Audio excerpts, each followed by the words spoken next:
अस्सलाम वालेकुम। Exercise 1.2 question number 1 है right transpose of the following matrices कि ये जो मैट्रिक्स आपको दिए है उसका जो है ना ट्रांसपोज जो है वो फाइंड करो। तो ट्रांसपोज हमारे पास फर्स्ट उसका क्वेश्चन है P इज इक्वल टू 1 2 3 1। इसका हमने क्या फाइंड करना है, ट्रांसपोज फाइंड करना है। तो taking transpose on both side, हम दोनों साइड पे ट्रांसपोज ले लेंगे। तो P transpose is equal to 1 2 3 1। इसका भी हम क्या ले लेंगे, ट्रांसपोज। ट्रांसपोज का मतलब क्या होता है कि आपकी जो रो है वो रो जो है वो आप कन्वर्ट कर दोगे किस में, कॉलम में। तो ये हमारे पास हो जाएगा उसका ट्रांसपोज। अब रो क्या है, ये हमारे पास एक रो है और ये हमारे पास एक रो है। तो इसको हम क्या कर देंगे, कॉलम में कन्वर्ट कर देंगे। ये रो जो है इसको हम कॉलम में कैसे कन्वर्ट करेंगे, ये हो जाएगा 1 और 2। ये हो गया हमारे पास कॉलम में कन्वर्ट। अब ये सेकंड रो को भी हम कॉलम में कन्वर्ट करेंगे तो ये हो जाएगा 3 और ये 1। तो ये इसका फाइंड हो गया P ट्रांसपोज, ये इसका आंसर है। अब यहाँ पर आप देख लो, उसने क्या मैट्रिक्स दिया है LMNP। तो taking transpose on both side, हम दोनों साइड पे क्या ले लेंगे, ट्रांसपोज ले लेंगे। So Q transpose is equal to LMNP। इसका भी क्या हो जाएगा, ट्रांसपोज।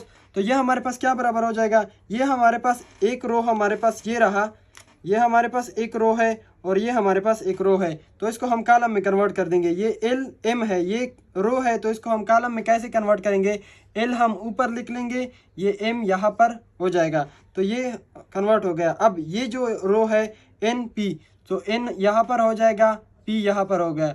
तो ये इसका हो गया आंसर। ये हमने ट्रांसपोज फाइंड कर दिया। अब इसके बाद है हमारे पास R दिया है, उसका हमने ट्रांसपोज निकालना है 6।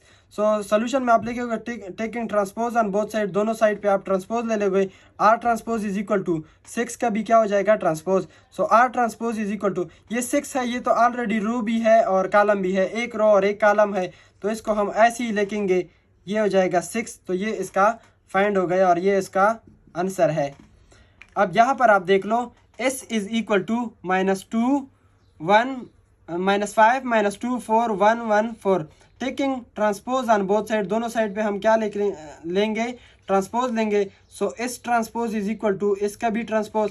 अब हम क्या ये जो रो है, ये रो है, ये भी रो है, ये भी रो है, इसको हम क्या करेंगे, कॉलम में कन्वर्ट करेंगे। सो इसको हम कॉलम में कैसे कन्वर्ट करेंगे, 5, ये हो जाएगा -5 और ये हो जाएगा 1। ये एक कॉलम में जो है वो कन्वर्ट हो गया।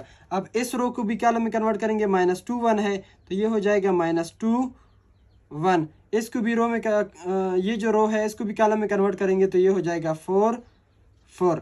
तो ये हमारे पास इसका आंसर आ गया। क्वेश्चन नंबर 5 है T का हमने क्या लेना है, ये T मैट्रिक्स का ट्रांसपोज लेना है। So taking transpose on both side, solution में हम लिख लेंगे। सो ये हो जाएगा T ट्रांसपोज और इस मैट्रिक्स का ट्रांसपोज। तो ये हमारे पास क्या हो जाएगा, ये 6 7 8 है, ये हमारे पास क्या है, रो है। तो इसको हम कन्वर्ट कर देंगे 6 7 8 कॉलम में। ये 13 1 3, ये हमारे पास क्या है, रो है, तो ये हमारे पास कन्वर्ट हो जाएगा कॉलम में। ये 2 4 5, ये रो है, तो इसको हम किस में कन्वर्ट कर देंगे, कॉलम में। तो ये हो जाएगा 2 4 5। तो ये हमने एक्सरसाइज 1.2 से क्वेश्चन नंबर 1 के ऑल पार्ट्स को सॉल्व किया।